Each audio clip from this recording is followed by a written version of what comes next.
Question बताएंगे आप। मान सरोवर से कवि का क्या आशा है बेटा? क्या बात वहीं जाए।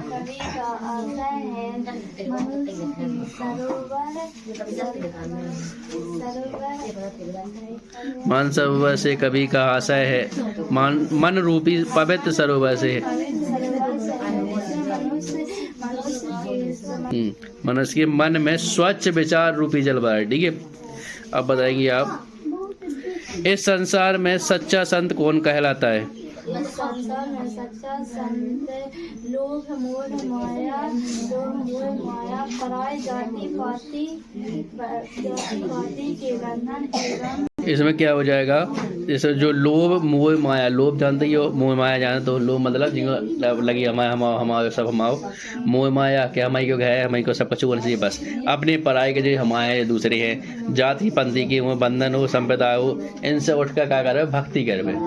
सीधी बात है, मोह माया है जो सब अपना मन नहीं है इतना, सीधी बात जो ही सोच लो, एक बार भगवान को काम करो, अच्छी बात करो। ठीक है, चलो, किसी भी व्यक्ति की पहचान उसके कुल से होती है।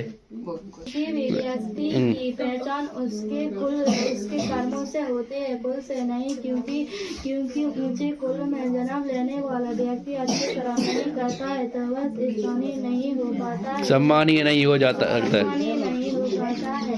यथा उसके विपरीत।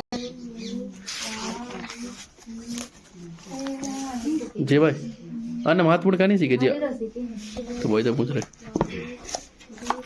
अब आप बताएंगे कबीरदास का अंधविश्वास से है। कबीर के काव्य सौंदर्य की विशेषता क्या है? कबीर निर्गुण भक्ति में विश्वास रखते हैं। उन्होंने अपनी रचना में छुआछूत एवं अंधविश्वास का घोर विरोध किया है कि छुआछूत गलत है, ये गलत, अंधविश्वास गलत है। कबीरदास के शिल्प सौंदर्य की दो विशेषता लिखिए।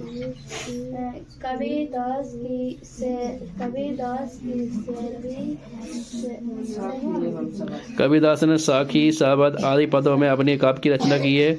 उनके काव्य की भाषा साधु कड़क है। बिल्कुल, 8 पाठ सीखे कि नहीं सीखे?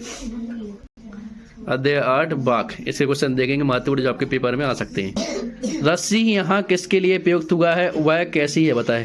रस्सी यहाँ मनुष्य की सांसों अथवा हमारे प्राणों के लिए प्रयुक्त हुआ है, जो शरीर रूपी नाव को खींच रहा है। बिल्कुल सही बात है, रस्सी शब्द अपने बिल्कुल प्राण खींच रहे रोज ही ना, फिर भी अपन लोग पढ़ नहीं रहे।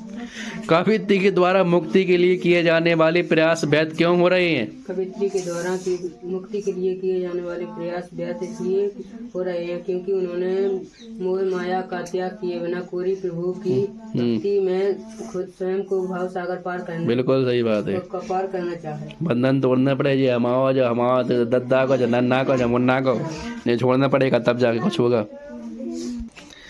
बताओ, कवियत्री के घर जाने की चाह से क्या तात्पर्य है? कवियत्री के घर जाने की चाह से भाव सागर को पार करके प्रभु की शरण में जाने से है, क्योंकि सब प्रभु की ईश्वर से ही उत्पन्न हुए हैं और अंत में ईश्वर में ही मिल जाते हैं। बिल्कुल, उन्होंने अपने ईश्वर के घर को ही अपना वास्तविक घर माना है। 7 और 8 के क्वेश्चन थे, ठीक है, इंपोर्टेंट। आप छोटे छोटे वीडियो ऐसे करेंगे, 1-2 पार्ट, ठीक है, बाकी देखेंगे नेक्स्ट वीडियो में। धन्यवाद।